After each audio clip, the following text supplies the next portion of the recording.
Buenas noches, mi nombre es Oscar Emiliano y este es el texto perteneciente a la entrega número 20 y proviene del Catecismo de la Iglesia Católica. El primer texto se titula El octavo mandamiento. Las tres ideas principales son: el octavo mandamiento prohíbe falsear la verdad en las relaciones con el prójimo. Este precepto moral deriva de la vocación del pueblo santo a ser testigo de su Dios, que es y que quiere la verdad. Las ofensas a la verdad expresan mediante palabras o acciones como un rechazo a comprometerse a la rectitud moral. Son infidelidades básicas frente a Dios y en ese sentido socavan las bases de la alianza. El hombre, naturalmente, busca la verdad. Está obligado a honrarla y a atestiguarla. Todos los hombres, conforme a su dignidad y por ser personas, se ven impulsados por su misma naturaleza a buscar la verdad. Además, una vez descubierta, tienen la obligación moral de seguirlo y respetar toda la verdad religiosa. Están obligados también a adherirse a la verdad una vez que se haya conocido y ordenar su vida conforme a sus exigencias.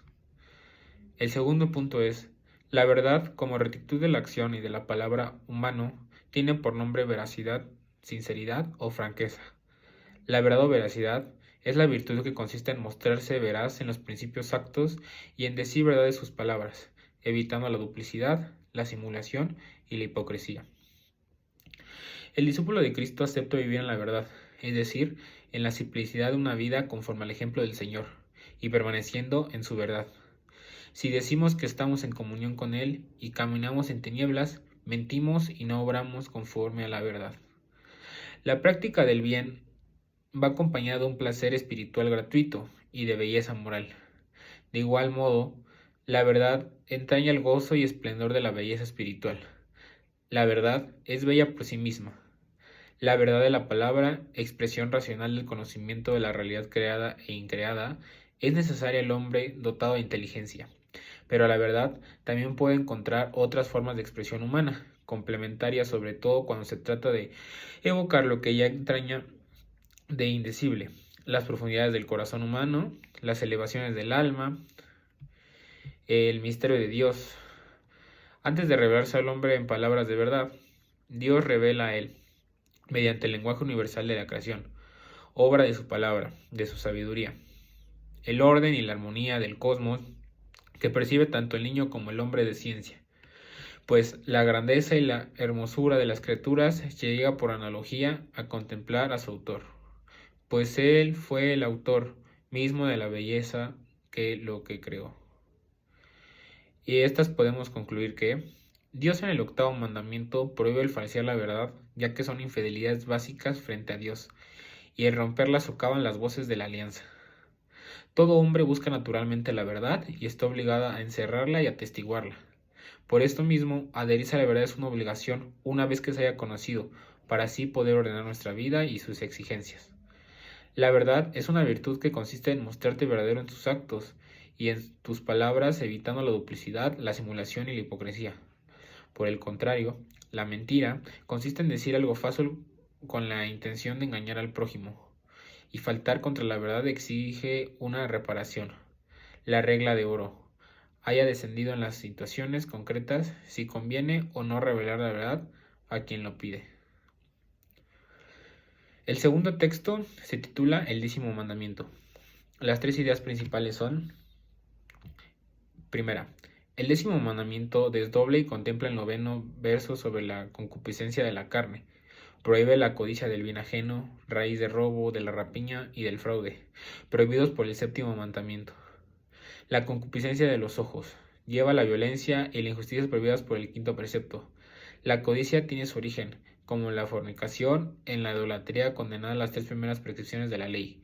El décimo mandamiento prohíbe la avaricia y el deseo de una apropiación inmoderada de los bienes y terrenos. Prohíbe el deseo desordenado nacido en la pasión inmoderada de las riquezas y de su poder. Prohíbe también el deseo de cometer una injusticia mediante la cual se dañaría al prójimo y en sus bienes temporales. La segunda idea es que la envidia es un pecado capital. Manifiesta la tristeza experimentada ante el bien del prójimo y el deseo desordenado de poseerlo, aunque sea de una forma indebida. Cuando se desea al prójimo un mal grave es un pecado mortal. La envidia representa una de estas formas de tristeza y por tanto un rechazo de la caridad. El bautizado debe luchar contra ella mediante la benevolencia. La la envidia procede con frecuencia del orgullo y el bautizado debe esforzarse con vivir en la humildad. Y la última idea es que Jesús exhorta a sus discípulos a preferirle a Él respecto a todo y a todos los que le proponen renunciar ante todos sus bienes, por Él y por el Evangelio. Poco antes de su pasión, les mostró como ejemplo la pobre viuda de Jerusalén, que de su indigencia dio lo que tenía para vivir. El precepto del desprendimiento de las riquezas es obligatorio para entrar al reino de los cielos. Dice Mateo, bienaventurados los pobres de corazón. De estas ideas podemos concluir que el 10º mandamiento es una prohibición que Dios nos hace ante el deseo desordenado nacido en la pasión inmoderada de las riquezas y del poder.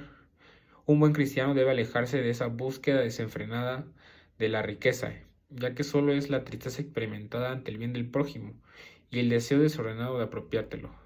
Por esto mismo es que es un pecado capital, alejado de la calidad, la humildad y la providencia de Dios. El desprendimiento de las riquezas es necesario para entrar al reino de los cielos, dice Mateo. Bienaventurados los pobres de corazón, ya que ellos conocerán el cielo. Ahí Dios nos promete la salvación, cuando vemos allá más de lo nuestro y nos alegramos y compartimos el bien ajeno. Sin nada más que decir, agradezco su atención, muchas gracias y hasta luego.